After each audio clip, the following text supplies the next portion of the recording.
Segurança Pública. Cai o número de homicídios registrados em Criciúma. Presidente eleito Jair Bolsonaro se prepara para a cerimônia de posse.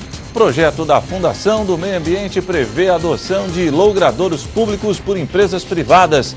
Agricultores brasileiros comemoram a safra do café 2018, mas estão pessimistas para 2019. No esporte, preparador físico do Criciúma quer Tigre em forma e com fôlego em 2019. E ainda os fatos que ganharam destaque durante a semana. As notícias de Criciúma e do sul de Santa Catarina você confere a partir de agora. No ar pela TV Primavera, Informe Região.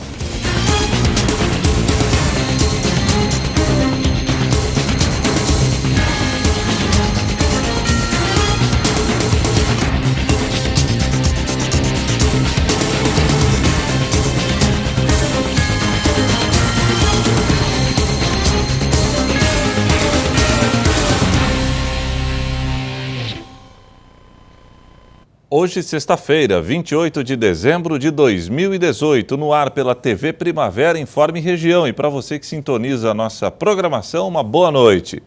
A Divisão de Investigação Criminal, a DIC de Criciúma, divulgou nesta semana um balanço das investigações realizadas ao longo do ano. Os números são positivos. O levantamento apresentado mostra o resultado das investigações dos crimes com morte nos últimos 4 anos. No comparativo, 2018 trouxe um índice de elucidações dos crimes muito maior. Os dados contabilizados até a última quarta-feira mostram 89% de elucidação dos homicídios registrados neste ano. Dos 18 praticados, 16 já foram esclarecidos, com detenção de 22 pessoas diretamente ligadas com os crimes e identificação de 7 adolescentes que tiveram participação. Interessante que o grande número, o pequeno número de homicídios, porque proporcionalmente as cidades de mais de 200 mil habitantes, Criciúma é que tem um índice menor, e a solução desses problemas. Então, muitas vezes, essas pessoas que cometeram crime, aqui em Criciúma, na nossa cidade, foram presas. Eu acho que falta solucionar aí dois homicídios esse ano. Em relação aos anos anteriores, o comparativo permite avaliar o crescimento da elucidação dos casos registrados. Segundo a Polícia Civil, em 2015 foram praticados 56 homicídios em Criciúma, sendo 44 deles esclarecidos, representando 78% de resolutividade. No mesmo ano, ocorreu um latrocínio, que foi esclarecido, e 2 mortes decorrentes de confronto com as polícias civil e militar. Já em 2016 foram registrados 32 homicídios, sendo esclarecidos 27, resultando em 84% de resolutividade. Além disso, foram 5 latrocínios, sendo 4 deles esclarecidos. Por fim, em 2017 ocorreram 17 homicídios na cidade, dos quais 13 foram esclarecidos, resultando em 77% de resolutividade. E apenas um latrocínio foi registrado e elucidado, bem como uma morte decorrente de confronto com a polícia militar. Além da maior resolutividade, o comparativo mostra ainda uma redução no número de crimes ano a ano. O que levou isso? Levou um bom trabalho investigativo e o reduzido número de homicídios, aí sim uma união de fatores. Um bom policiamento ostensivo e preventivo, e aí isso a gente agrega a Polícia Militar, fazendo um bom trabalho, e um bom trabalho de investigação no pós-crime, que aí sim feito pela Polícia Civil. Então é essa situação de fatores, o trabalho do Instituto Geral de Perícias na solução de algumas situações onde identificada a arma que matou um pode ter matado o outro. Então é um conjunto de fatores aí que levam à redução dos índices de homicídio aqui na nossa região. Acho que a DIC e os agentes da Polícia Civil aqui estão de parabéns, a Polícia Militar pelo trabalho preventivo e ostensivo também, e eu acho que essa união deve ser mantida aí para que a gente possa ter um número reduzido também nos outros crimes. O delegado destaca ainda a participação de adolescentes nestes crimes. Como a grande parte dos homicídios está relacionada ao tráfico de drogas, muitos adolescentes estão envolvidos no tráfico e acabam cometendo esses crimes. Então, Infelizmente, né, esses adolescentes acabam se envolvendo no tráfico e, como eu tenho sempre dito, o crime ali nessa situação do tráfico ele é um ciclo vicioso. Se tu tem condições para manter teu vício, tu mantém. Se tu não tem, tu furta. Se tu não consegue furtar, tu rouba e até mata para poder manter teu vício. Em relação aos outros crimes investigados pela DIC, o ano também foi positivo. Com relação ao tráfico, nós não fizemos um levantamento de quantas pessoas foram presas envolvidas no tráfico de drogas pela Polícia Civil. Não foi feito isso. Mas posso te afirmar com total certeza que o número de droga apreendida, a quantidade de droga apreendida foi um dos maiores da história, até porque a apreensão da semana passada, de 1.750 quilos, foi a maior apreensão da história aqui na região sul. Nunca teve uma apreensão com tanta droga. Então, com relação à quantidade de droga, certeza absoluta que foi o melhor ano da Polícia Civil. O presidente eleito Jair Bolsonaro se prepara para a cerimônia de posse. Ele recebeu hoje, sexta-feira, o primeiro-ministro de Israel, Benjamin Netanyahu, poucos dias antes da sua posse, que será realizada no dia 1º de janeiro do ano que vem. Mas o presidente eleito tem que estar pronto para enfrentar os desafios do novo governo.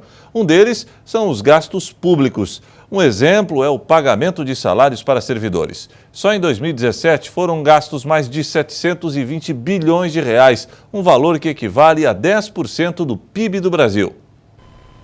Depois de 5 dias na ilha de Marambaia, no litoral do Rio de Janeiro, onde passou o Natal com a família, o presidente eleito Jair Bolsonaro voltou para casa, na Barra da Tijuca, no Rio. Bolsonaro não teve compromissos oficiais nessa quinta-feira. Nesta sexta, o presidente eleito se encontra com o primeiro-ministro de Israel, Benjamin Netanyahu, no Forte de Copacabana, zona sul da capital. Após cancelar a presença na posse de Bolsonaro, a Embaixada de Israel confirmou hoje que Netanyahu sim estará presente na cerimônia no dia 1º de janeiro de 2019. Jair Bolsonaro busca estreitar relações com Israel. E já para o começo do ano, o novo governo promete implementar outras mudanças, principalmente as que fazem parte de uma gestão mais liberal da economia. As ações giram em torno da abertura de mercados, com redução de tarifas e aumento da competitividade, além da redução da burocracia,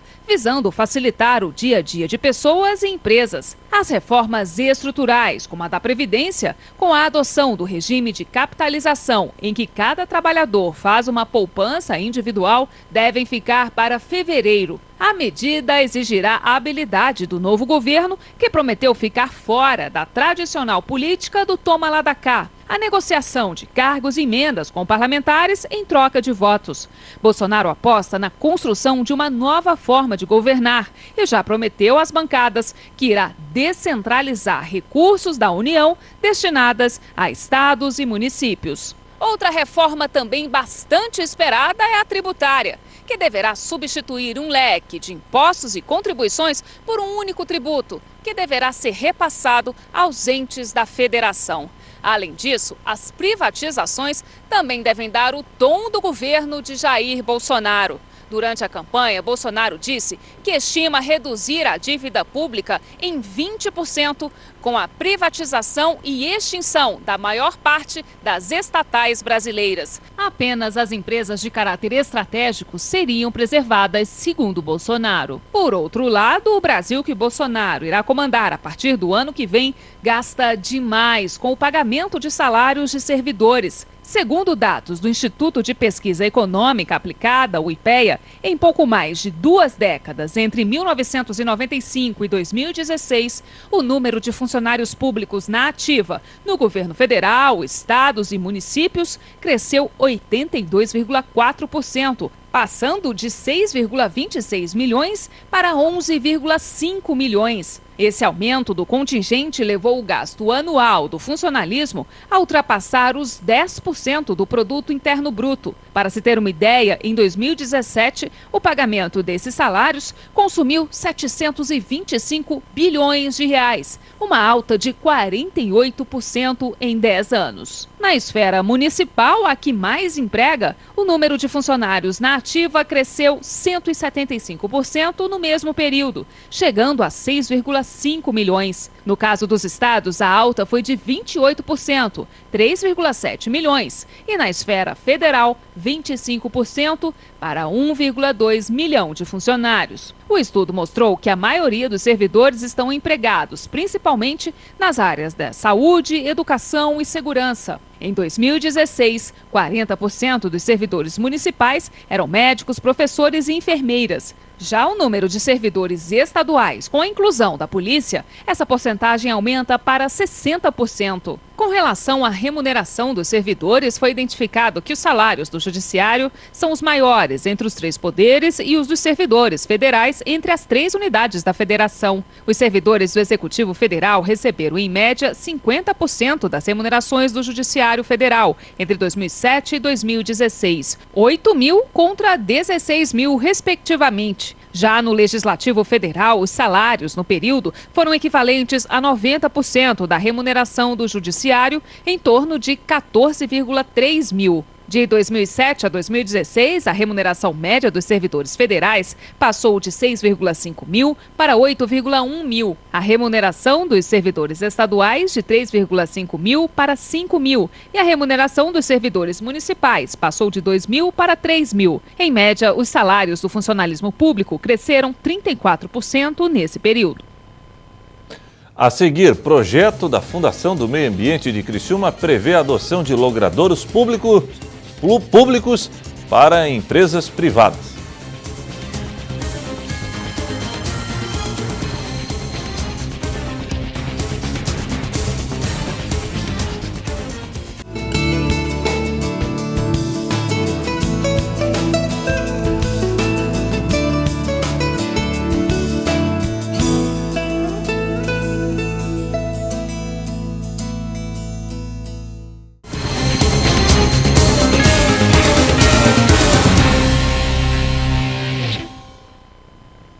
Um projeto da FANCRI, a Fundação do Meio Ambiente de Criciúma, possibilita a empresas privadas a adoção de praças públicas. A reportagem é da jornalista Débora Correia.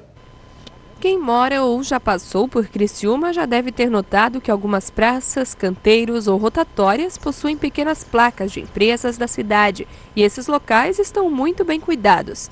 Esses espaços fazem parte do programa de adoção de logradouros públicos, idealizado pela Fundação do Meio Ambiente de Criciúma, a FANCRI, e que já está em funcionamento há alguns anos. A adoção de praças é um projeto que se iniciou-se em 2009 com uma lei feita pela Câmara Municipal. No decorrer desses anos, têm sido feitas algumas adoções, né?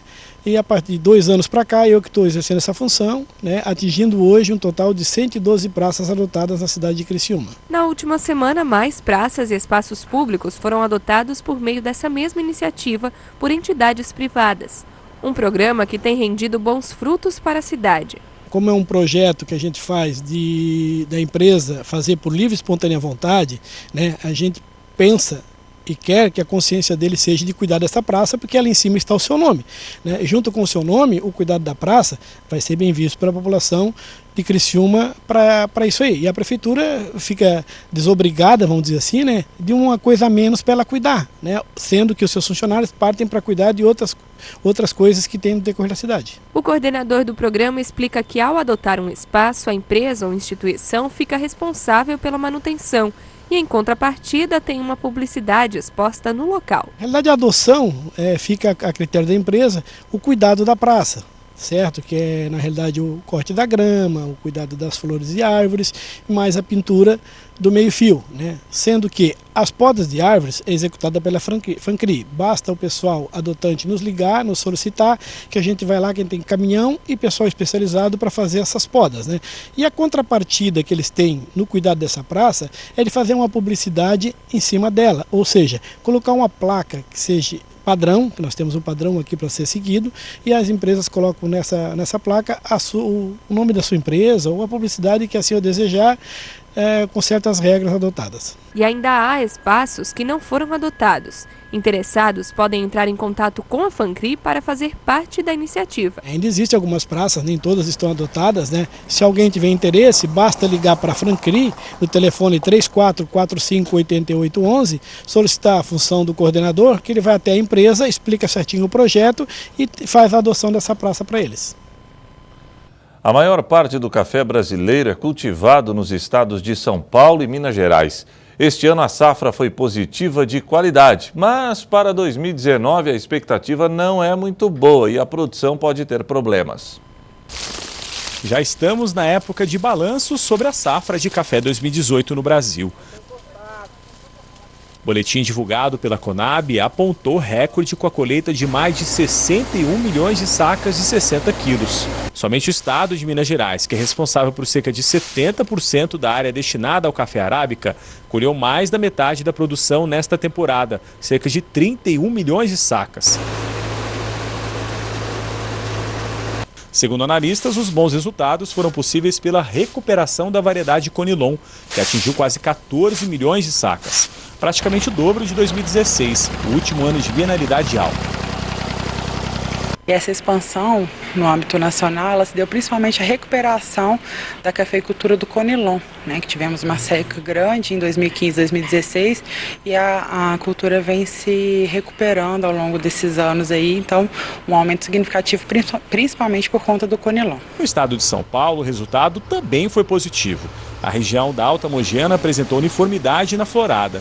A maturação demorou um pouco mais e com isso a colheita foi mais tarde, mas a seca contribuiu com o trabalho. Resultado: boa produção e grãos de qualidade na cooperativa Cocapec, com safra de 1,5 milhão de sacas. Nós tivemos uma safra de ciclo de alta, que nós já víamos colocando dentro das nossas previsões, né?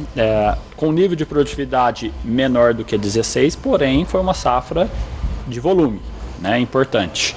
E também com uma característica de qualidade interessante que, se somado ao volume, permitiu, de maneira geral, aos produtores melhorar o seu faturamento, ou seja, a rentabilidade do café. O pesquisador da Fundação Procafé explica que os números de 2018 são consequência da bienalidade mais acentuada por causa do clima nos últimos anos. A diminuição da chuva antes do previsto trouxe também contribuições para a planta e, consequentemente, para a safra. Coincidiu do ano de 2017, nós tivemos uma produção muito baixa, então naturalmente que 2018 nós viemos com uma bienalidade positiva, né? E favorecida pelas condições climáticas que proporcionaram um enchimento de grão normal, né? Então, chegando à safra 2018, uma safra tanto em qualidade como em quantidade positivas, né? Já em relação às exportações, a técnica aponta bons números em volume. De janeiro a novembro foram comercializadas 31,4 milhões de sacas, crescimento de 12%. Mas o retorno financeiro ficou abaixo do esperado. Tivemos aí oportunidades de mercado em volume, porém o preço não veio a contento para o nosso produtor. Passada a safra 2018, o agricultor já está de olho em 2019 e a expectativa não é nada boa. Além da bienalidade baixa, a produção deve ter problemas. O técnico da Fundação Procafé alerta que a supercolheita provoca sobra e com as chuvas antecipadas do fim do ano, não deu tempo de fazer a varrição necessária, o que pode trazer problemas sanitários. Outra preocupação é com o volume de chuva antecipado. Sem o estresse da seca, ocorreu desuniformidade na brotação e na florada. Isso vai dificultar a colheita e a qualidade dos grãos em 2019. A consequência disso, nós vamos ter uma safra em 2019, frutos na maturação verde e ao mesmo tempo seco, né? Então isso atrapalha muito a questão da colheita em si, até mesmo a qualidade, né? A seguir, preparador físico do Criciúma quer Tigre em forma e com fôlego em 2019.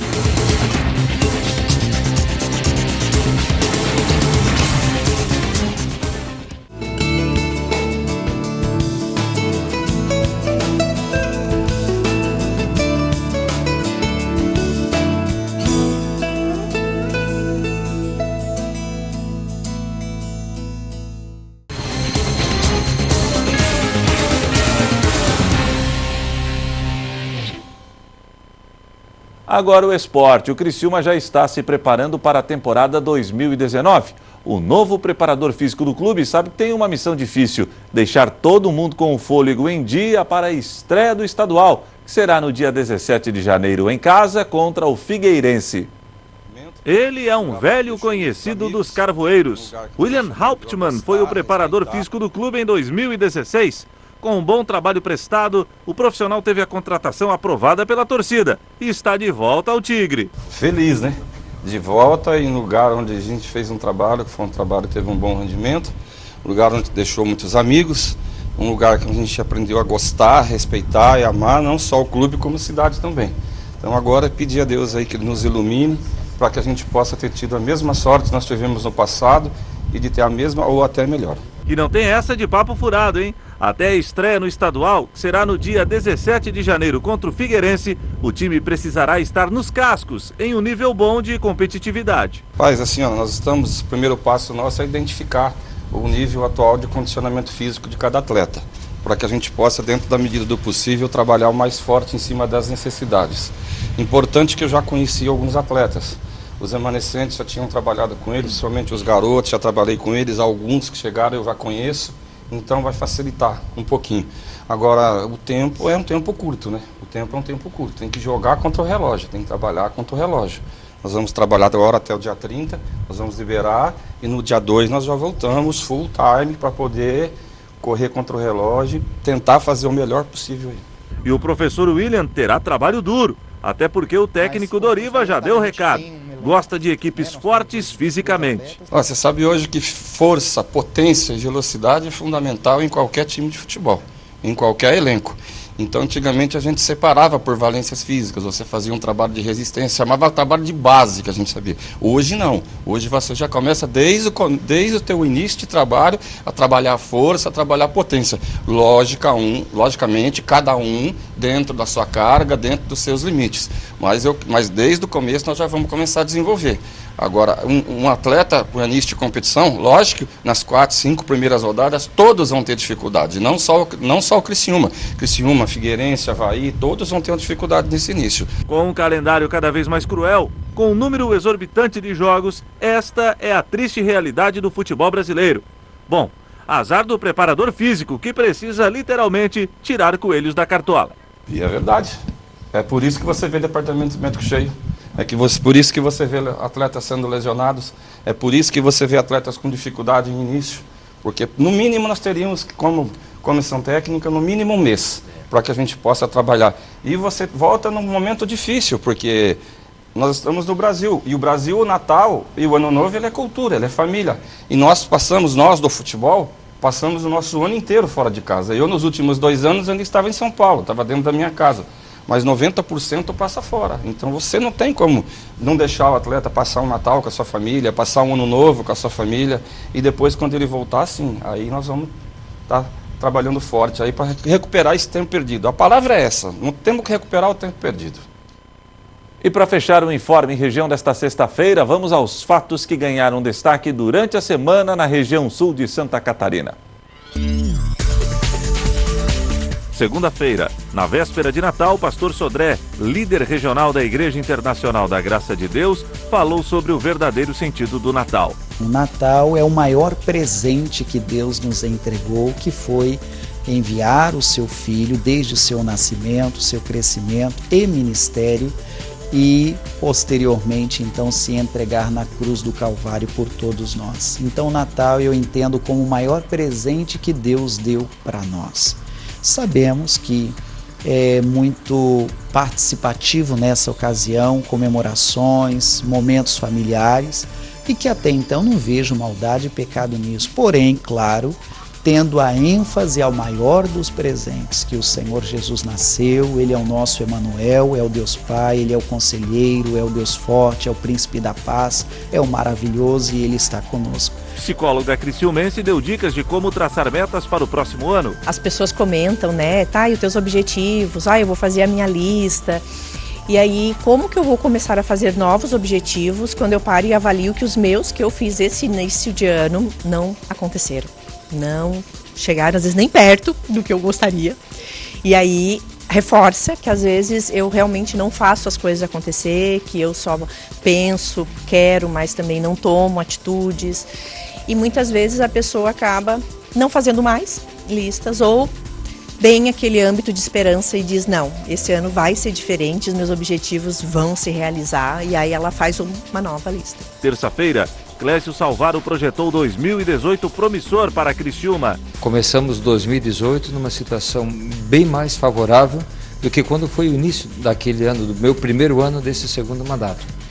E estamos terminando bem, relativamente bem, se fizer um comparativo a outros anos. A economia está dando sinais de recuperação. Até outubro deste ano, Criciúma já gerou 1.251 novos empregos. O presidente da Câmara aproveitou a oportunidade e também fez balanço de seu mandato, que termina no próximo dia 31. Enfrentamos algumas dificuldades, mas desde o princípio, quando nós assumimos em janeiro de 2007, nós implantamos as transmissões ao vivo pelo Facebook, não só das sessões, como também das comissões, das licitações. Nosso portal da transparência é um exemplo de portal da transparência. Enfim, fomos a primeira mesa diretora que teve coragem de reduzir salários de assessores e de diretores. Quarta-feira, unidade de terapia intensiva do Hospital São Donato e pavimentações de vias públicas foram entregues à comunidade de Sara. Então, a UTI do Hospital São Donato, ela significa muito não só para o Hospital São Donato, mas para toda a região da REC, da MESC, da Murel, né? Porque a partir desse momento, depois de longos anos de espera, é um sonho que se torna realidade com o governo do Estado, né? São mais de 5 milhões investidos nesta obra e o Hospital São Donato passa a ser um hospital de referência. Não são apenas pavimentações, são obras que elas fazem ligações, elas são vetores de desenvolvimento. Elas permitirão a distribuição da colocação de empresas que hoje já estão estabelecidas na nossa cidade e empresas que poderão vir para cá, em razão da mobilidade que se facilita, tanto da movimentação de cargas, mercadorias e prestação de serviços, quanto a movimentação também de pessoas. O coordenador do PROCON de Criciúma dá orientações para quem irá trocar presentes após o Natal. O consumidor ele tem que estar muito atento nas compras pela internet, que é a principal reclamação após o Natal, né? Porque o artigo 49 do Código de Defesa do Consumidor diz que o consumidor tem o prazo de arrependimento de 7 dias. Então, se o consumidor fizer uma compra e nesses 7 dias ele não gostou da compra ou se arrependeu, ele pode devolver o produto e a empresa que ele comprou via internet é obrigada a fazer essa devolução. Quinta-feira, Polícia Civil confirma nome do novo delegado regional. O novo delegado geral, que assume agora no dia 2, me fez um convite e vários boatos aqui na região já estavam circulando da possibilidade de eu assumir a Delegacia Regional de Criciúma. Hoje pela manhã eu acabei conversando com o Dr. Paulo Queiroz, que vai ser o novo delegado geral, e ele confirmou essa situação, né? Esses boatos que tinham aqui que eu poderia ser o delegado regional acabaram se confirmando. Queda no estoque de sangue do Hemosc preocupa a Hemocentro, que no sábado buscará novos doadores na cidade. Final de ano, o que acontece? As pessoas estão de férias, acabam indo para as praias e deixam de vir realizar a sua doação de sangue. E como o pessoal sai mais, acontecem mais acidentes, isso aumenta a demanda nos hospitais e clínicas da nossa região. Por isso, a gente deixa, o nosso pedido para as pessoas saudáveis que queiram vir fazer uma doação de sangue. Estamos aqui atendendo o horário normalmente. Abrimos durante a semana, no horário das 7h30, não fecha ao meio-dia até as 6h30. Quem gostaria de agendar o seu horário, ele pode agendar tanto pelo site do Hemosc ou por telefone. E o Informe Região desta sexta-feira fica por aqui. Voltarei amanhã, 15 para o meio-dia, no Boletim Primavera, se Deus assim permitir. Boa noite.